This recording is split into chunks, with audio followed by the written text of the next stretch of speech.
Emotion coins are the red and teal orbs that the tutorial decides to slam in your face and you understandably skip over. Twice! Getting them can be done in a variety of ways, but all coins serve the same purpose: to level up. In the bottom corners of the screen underneath the user's health bar is the individual emotion levels. Filling that bar and ending the scene will cause a level up. However, unlike the majority of other games where the character gets substantially stronger, Library gives more options. That character increases their maximum life by 1 and fully refills it, allowing them to start slinging stronger pages. On top of that, once they hit emotion level 4, they will be rewarded with an additional action, and when fully leveled, can draw more cards from their deck. That is good and all, but how do you get coins? I'm going to go from the least practical to the most practical. Their most unreliable and supplementary: gambling, also known as min and max rolling. Whenever a die is rolled, the user has a chance of gaining a coin from rolling the highest or the lowest value on the roll range. Rolling in between will give you nothing. While it is the most unreliable, there are ways to make it more consistent. Like with all casinos, the house always wins. You can stack the odds into your favor. Some combat cards will have only a 2-number roll range, like Frontal Assault's second die. Using it will always generate a coin, giving it the colorful name of an emotion coin generator. Yeah, I know, not original. You can view these cards as bonus experience. Now, if you're insane enough, with enough emotion coin generators, you could get level ups without engaging in any other mechanic. But that's just playing a boring combo deck in Yu-Gi-Oh! There's no back and forth. You came to be entertained. You want violence. You want clear winners and losers. Same with the system. Clashing is the primary way of generating emotion coins. If 2 dice are facing off against each other, a clash occurs. Participating in the clash will reward both participants with 1 emotion coin. This isn't the combat page itself, it's the dice clashing within it. So you can generate a lot of emotion coins very quickly. For example, a combat page with 3 dice can generate at least 3 emotion coins if they all clash. This number can get even higher thanks to min and max rolling as well.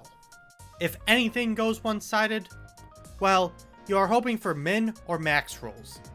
After the clash, the winner will receive teal orbs and the loser red orbs.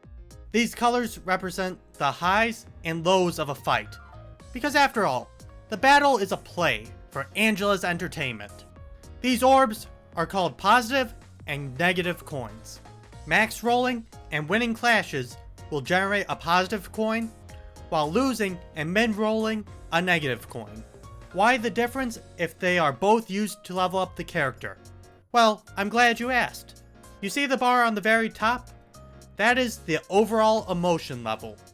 This is the combined total of all units' emotion levels and coins. After hitting certain thresholds, you will be rewarded with a handful of abnormality cards. Essentially, power-ups. What cards will spawn are dependent on the overall coins you received. More positive coins than negative will result in more awakening abnormality cards. Helpful buffs with no drawbacks. If more negative coins than positive, it will give more breakdown abnormality cards. Stronger pages that come with some sort of downside, providing you a way to claw back into the fight. If you want to see the actual ratio, during abnormality card choosing, the bar on the right hand side of the screen will tell you. This will determine what cards will show up in selection.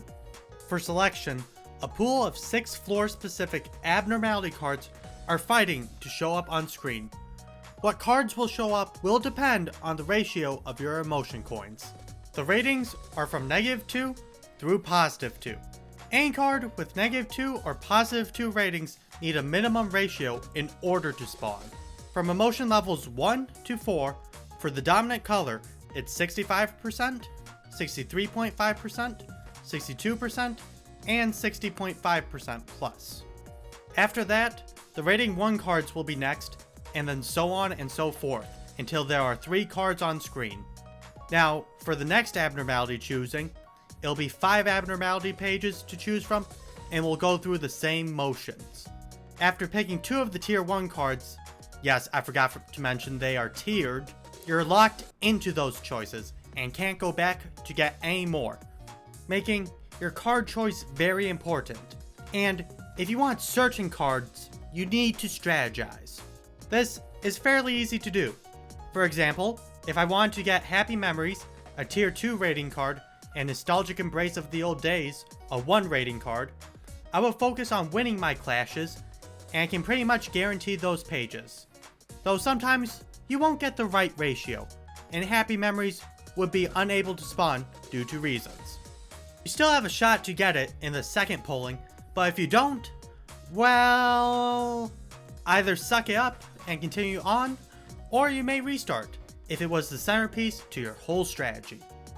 Also, just because you did well in one scene and bad in another, doesn't mean it'll lock you out of the abnormality pages you want. The ratio is the cumulative amount of emotion coins when the character acquires them. This keeps track of previous and current turns. So, you still could get Happy Memories on the second polling if you get a lot of positive emotion coins. In normal play, Awakening pages are so much easier to get than Breakdown pages, since you prefer winning compared to losing. If you do want to start getting Breakdown pages, some sacrifices need to be made, especially for tier 2 rating 2s. So what do? Clash lose until you make it? Well, you could, but there is a far better way. Human cannon fodder! Some of you may die, but it's a sacrifice I am willing to make. Yes, I did withhold some information about emotion coins, and it's easier to tell here. Anytime someone defeats an enemy, that person will gain 3 positive emotion coins. When the death happens, all allies of that deceased will immediately gain 3 negative emotion coins and can only generate negative coins for that scene. So, if you want those breakdown pages, you can send people to die, level up faster, and get even stronger quicker. It gets even easier with a base librarian combined with Eugen's extreme fatigue that will use Wrath of Torment turn 1 to sacrifice themselves at the start of the battle. This, in turn, gives you 100% negative emotion coins by turn 1. But that isn't all. It also reduces the amount of emotion coins needed for the next abnormality card. So, if you start the fight with 5 librarians, 1 dies, and now you have 4, instead of needing another 15 emotion coins for the next abnormality card, it's now 12, allowing you to get stronger cards a lot quicker with a lot less to manage. After that, you could fancy going lower until you hit 1 person.